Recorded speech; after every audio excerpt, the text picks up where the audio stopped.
कुछ तुम संघर्ष कर लो, हम तुम्हारे साथ हैं। मेरा वीडियो ऐसा करो। सोनेरी धरती जठे चांदीरो आसमान रंग रंगीलो रस भरियोड़ो मारो प्यारो राजस्थान। बोले एकलिंग नाथ किले की काली भव्य भवानी से, बोले कृष्ण कन्हाई अपनी मीरा प्रेम दीवानी से। चंदन का बलिदान ये बोला पन्ना तेरी कहानी से, और ये प्रताप का ही प्रताप है कि चित्तौड़ खड़ा मर्दानी से, चित्तौड़ खड़ा मर्दानी से। मां शारदे के चरणों में वंदन। आप सभी को मेरा नमस्कार। मैं आज आप सभी के समक्ष महाराणा प्रताप के कृतित्व एवं व्यक्तित्व विषय पर विचार अभिव्यक्ति हेतु उपस्थित हूँ। यदि पूरे भारत का इतिहास तराजू के एक पलड़े में रख दिया जाए और राजस्थान का इतिहास तराजू के दूसरे पलड़े में रख दिया जाए तो राजस्थान का पलड़ा भारी होगा। यदि पूरे राजस्थान का इतिहास एक तरफ रख दिया जाए और मेवाड़ का इतिहास एक तरफ रख दिया जाए तो मेवाड़ का पलड़ा भारी होगा। और आज मैं उसी वीर भूमि मेवाड़ के बारे में आप सबको बताने आया हूं जहां कभी वीरों ने अपना रक्त पानी की तरह बहाया था। आज मैं उस वीर के बारे में आप सबको बताने आया हूं जिसने अकबर जैसे सम्राट को अपने स्वाभिमान की तलवार से घुटनों के बल लाया था। हाँ, मैं उन्हीं वीर शिरोमणि महाराणा प्रताप के बारे में बताने आया हूं जिन्होंने दिवेर के युद्ध में मुगल सेना को हराया था। महोदय, क्या हम कल्पना कर सकते हैं एक व्यक्ति जिसके पास सारा राज सुख है, वो अपना सारा राज सुख छोड़कर जंगल में जाकर रहता है, जमीन पर सोता है, घास की रोटी खाता है, न कि अन्य राजाओं की तरह मुगलों की अधीनता स्वीकार कर लेता है। वह व्यक्ति और कोई नहीं महोदय, हमारे वीर शिरोमणि महाराणा प्रताप थे जिन्होंने सौगंध ली थी कि जब तक वे अपनी मातृभूमि मेवाड़ को पूर्णतः स्वतंत्र न करा देंगे तब तक महलों में नहीं रहेंगे, जमीन पर सोएंगे। अपनी मातृभूमि के प्रति ऐसा त्याग, ऐसा समर्पण था महाराणा प्रताप का। 7 फुट 5 इंच के वो वीर जब हाथ में 80 किलो का भाला, सीने पर 72 किलो का कवच और 10-10 किलो की तलवार लेकर रणभूमि में दुश्मन को ललकारता था तो काल भी कांप जाता था। और ऐसा ही काल कपा देने वाला दृश्य महाराणा प्रताप ने मुगलों को हल्दी घाटी के युद्ध में दिखाया था, जब महाराणा प्रताप ने अपने तलवार के एक ही वार से मुगल सेनापति बहलोल खान को उसके घोड़े समेत 2 हिस्सों में बांट दिया था कि जिस मुगल का भी रण के बीच पड़ा राणा से पाला, जिस मुगल का भी रण के बीच पड़ा राणा से पाला, राणा की तलवार ने उसे घोड़े सहित काट डाला, उसे घोड़े सहित काट डाला। क्या बाहुबल रहा होगा महाराणा प्रताप का कि तलवार के एक ही वार से बहलोल खान को उसके घोड़े समेत काट डाला। हल्दी घाटी के युद्ध का ऐसा भयावह दृश्य था।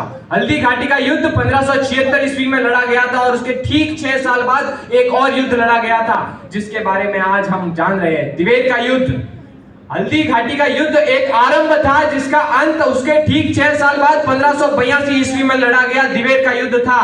उस दिन महाराणा प्रताप ने उस समय भारत के सबसे बड़े राजा की सेना को न केवल मेवाड़ से बाहर खदेड़ दिया था बल्कि अगले 4 सालों में मुगलों की 36 चौकियां वहां से उड़ा दी गई थी। यह था उनका शौर्य, यह थी उनकी वीरता कि उस समय अकबर की इतनी बड़ी सेना के आगे मुट्ठी भर सैनिकों को लेकर इतना बड़ा युद्ध लड़ना, और लड़ना ही नहीं बल्कि जीतना भी। और मेवाड़ धरा स्वतंत्र करवाई थी महाराणा प्रताप ने उस दिन। के टांग कट गई थी उसकी फिर भी वो चेतक रुका नहीं, के टांग कट गई थी उसकी फिर भी वो चेतक रुका नहीं, और स्वाभिमान के आगे वो राणा झुका नहीं, वो राणा झुका नहीं। महाराणा प्रताप के व्यक्तित्व की बात करते हैं तो जैसा कि आप सबने कहा, महाराणा प्रताप स्त्रियों का बड़ा सम्मान करते थे। और हमने इतिहास में एक दृश्य देखा है कि जब अमर सिंह मुगल छावनियों में से मुगलों की स्त्रियों को बंदी बनाकर लेकर आते हैं तो अमर सिंह को लगता है कि महाराणा प्रताप उन्हें सराहना देंगे, परंतु नहीं, महाराणा प्रताप उन्हें डांटते हैं, फटकार लगाते हैं और कहते हैं कि दूसरों के घरों की स्त्रियों को बंदी बनाना हमारा धर्म नहीं सिखाता, ये हमारे संस्कार नहीं है।